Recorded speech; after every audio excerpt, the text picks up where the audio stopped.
Selamat pagi adik-adik yang terkasih, puji Tuhan bertemu kembali dengan Kak Yena di acara sekolah minggu di rumah saja. Adik-adik, sebelum kita memulai ibadah pagi hari ini, mari kita awali di dalam doa. Kita siapkan hati kita untuk masuk di dalam doa. Bapa di dalam surga, kami bersyukur buat pagi hari ini. Jikalau kami masih diberikan kesehatan, kami masih bisa berkumpul kembali untuk memulai ibadah kami. Memberkati setiap kami ya Tuhan, supaya firman yang akan kami renungkan boleh memberkati setiap kami, dan terlebih dari itu kami boleh menjadi pelaku firman. Terima kasih ya Tuhan, terpujilah Engkau, di dalam nama Yesus kami berdoa. Amin.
Adik-adik, pagi hari ini kita akan merenungkan firman Tuhan yang kita ambil dari kitab Bilangan pasal 21 ayat yang keempat sampai dengan 9. Bilangan pasal 21 ayat keempat sampai dengan 9. Mari kita baca bersama.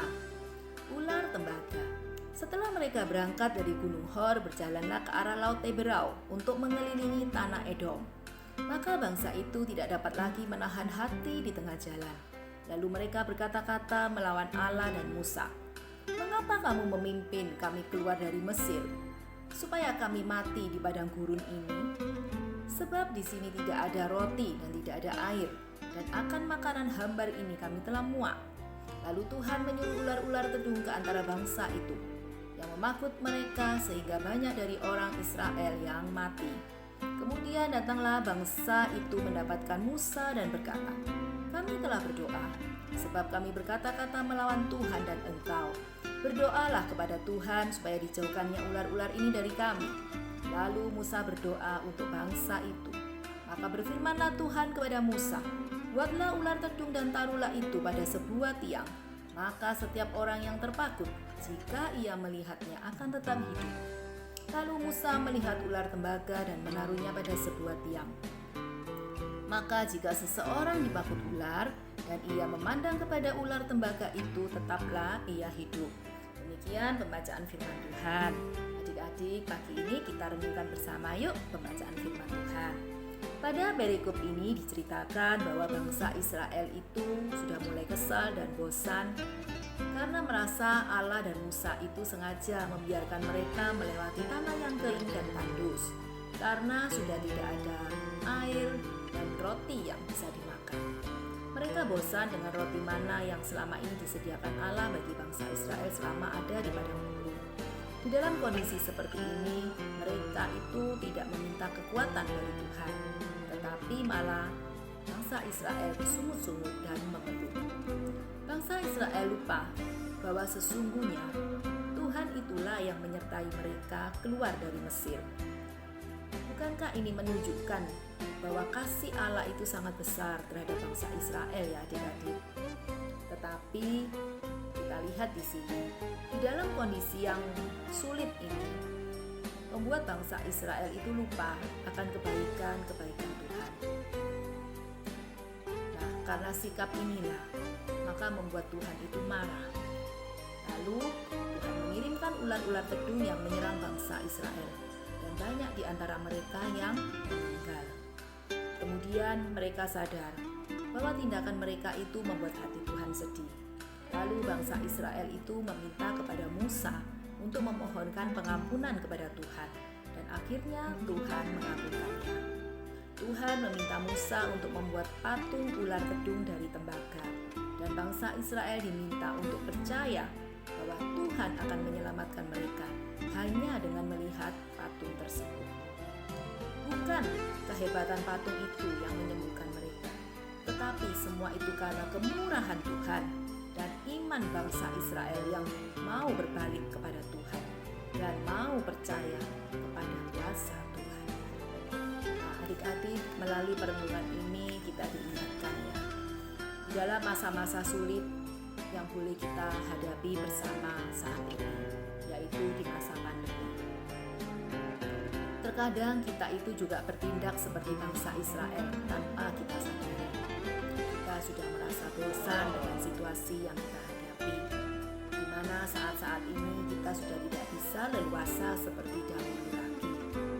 Tidak bisa kembali ke sekolah, tidak bisa bermain, bertemu dengan teman. Semua aktivitas kita sudah dibatasi. Kemana-mana kita harus jaga jarak, harus jaga prokes. Tentunya kondisi ini membuat kita sangat tidak nyaman, dan akhirnya membuat kita itu bosan, mengeluh, dan mudah bersungut-sungut. Apalagi saat-saat ini, tentunya adik-adik setiap hari juga di rumah ya.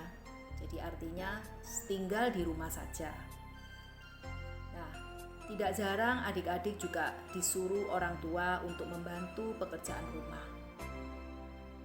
Misalnya, membantu pekerjaan membersihkan rumah, membantu menyiapkan makanan, dan lain-lain. Nah, berapa banyak di antara adik-adik yang karena sudah bosan di rumah, bosan disuruh-suruh, nah, adik-adik bersungut-sungut, adik-adik mengomel, bahkan membantah orang tua. Nah, adik-adik, mari pagi hari ini bersyukur kepada Tuhan. Masa pandemi yang boleh kita hadapi saat ini, kita harus percaya ya adik-adik bahwa ada kuasa Tuhan itu yang sanggup untuk menolong kita. Ada kuasa Tuhan yang terus menyertai kita sehingga kita bisa melewati ini semua. Dan juga kita tidak lagi bersungut-sungut, kita tidak lagi ngomel setiap hari. Tetapi mari kita bersyukur ya adik-adik, walaupun sekarang ini adik-adik tiap hari tinggal di rumah, harus bersyukur karena kita masih bisa berkumpul bersama dengan keluarga, kita masih diberikan kesehatan oleh Tuhan. Semua itu karena pemeliharaan dan kemurahan Tuhan. Oleh karena itu, kita harus terus bersyukur.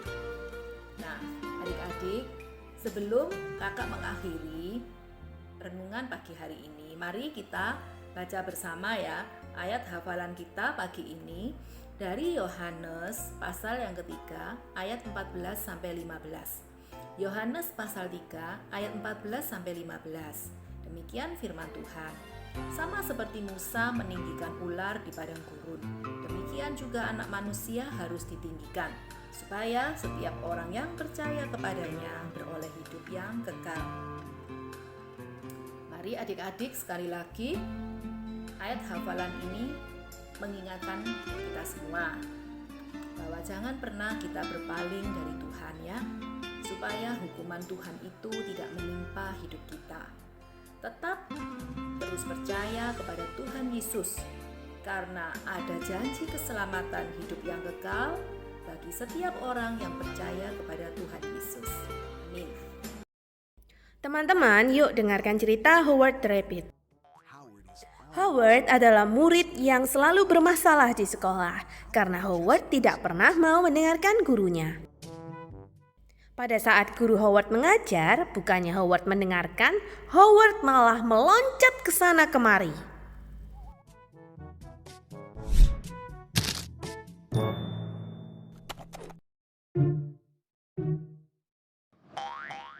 Melihat Howard bertingkah, guru pun menegurnya.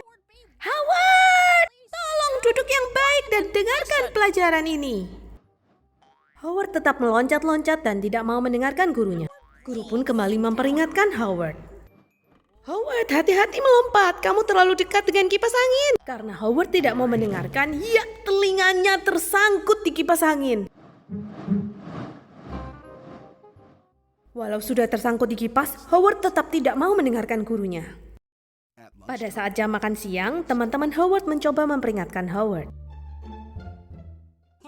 Hei Howard, hati-hati melangkah. Tapi Howard tetap tidak mau mendengarkan. Howard pun terjatuh.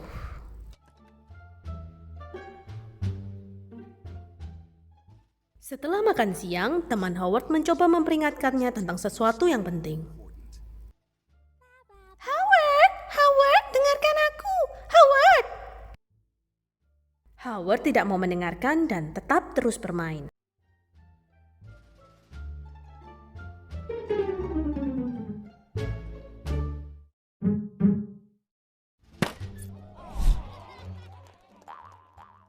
Di lapangan olahraga, teman-teman Howard mencoba membantunya. Howard, jangan terus melompat, perhatikan bolanya.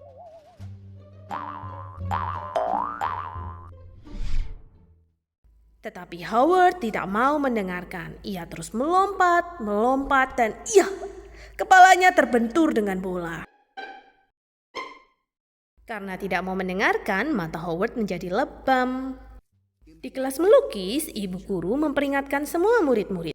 Anak-anak, usahakan catnya tidak keluar dari kertas. Tapi Howard tetap tidak mau mendengarkan. Howard bermain dengan cat bukan hanya mengenai meja, tapi juga bajunya.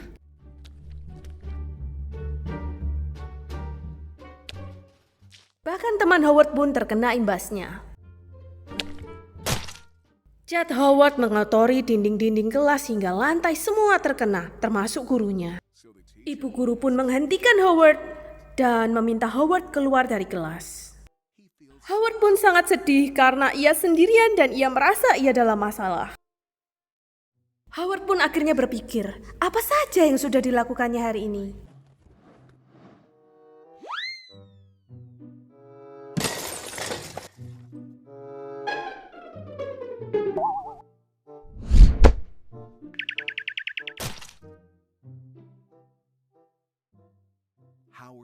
Howard pun memutuskan, mulai saat itu juga ia akan berusaha keras menjadi seorang pendengar yang baik. Pada keesokan harinya, saat guru bercerita, Howard benar-benar menjadi pendengar yang baik. Ia mau duduk dengan tenang, bahkan mau menunggu giliran dengan temannya saat Howard hendak bertanya tentang cerita gurunya. Howard mendapatkan penghargaan dari gurunya karena ia telah mencoba menjadi pendengar yang baik. Saat sedang berjalan pulang ke rumah, Howard benar-benar menggunakan kedua telinganya dan kedua matanya untuk tetap berjalan dengan aman. Howard benar-benar mau mendengarkan. Ia pun tiba di rumah dengan selamat. Di rumah pun Howard juga mau mendengarkan perkataan ibunya. Howard, tolong gantungkan tasmu dan rapikan kamarmu ya. Oke, Mami, jawab Howard sambil membersihkan kamarnya. Karena bersikap baik, Howard pun mendapatkan jam tambahan untuk bersenang-senang. Wow, sikapmu hari ini sangat keren, Howard, kata teman Howard. Waktunya untuk tidur, Howard. Jangan lupa sikat gigimu dengan baik. Howard benar-benar menjadi pendengar yang baik. Howard benar-benar telah menjadi seorang pendengar yang baik. Teman-teman, kalian juga harus seperti Howard ya. Sekian cerita kakak hari ini. Sampai jumpa di cerita berikutnya. Mari adik-adik, kakak akan menutup ibadah pagi hari ini. Kita akan masuk di dalam doa. Kita siapkan hati kita untuk berdoa bersama. Tuhan Yesus, terima kasih buat renungan firman Tuhan yang boleh kita renungkan bersama pagi ini. Ampuni kami ya Tuhan, jikalau di masa berat saat-saat ini kami merasa tidak puas, kami merasa bosan, bahkan kami mengeluh dan hidup bersungut-sungut. Ampuni kami ya Tuhan. Kami tahu dan percaya bahwa kuasa Tuhan itu selalu menyertai kami, sehingga memberi kami kekuatan untuk kami boleh melewati semua ini. Terima kasih buat kasih setia Tuhan yang selalu ada bagi kami. Melalui renungan pagi ini ya Tuhan, ajar kami untuk mengubah sikap hati kami, supaya hidup kami boleh menjadi lebih baik dan memuliakan Tuhan. Terima kasih ya Tuhan. Terpujilah Engkau, di dalam nama Yesus kami sudah berdoa dan bersyukur. Amin. Terima kasih adik-adik buat pagi hari ini. Sampai bertemu kembali di minggu ke depan di acara yang sama, Sekolah Minggu di Rumah Saja. Shalom, Tuhan memberkati kita semua.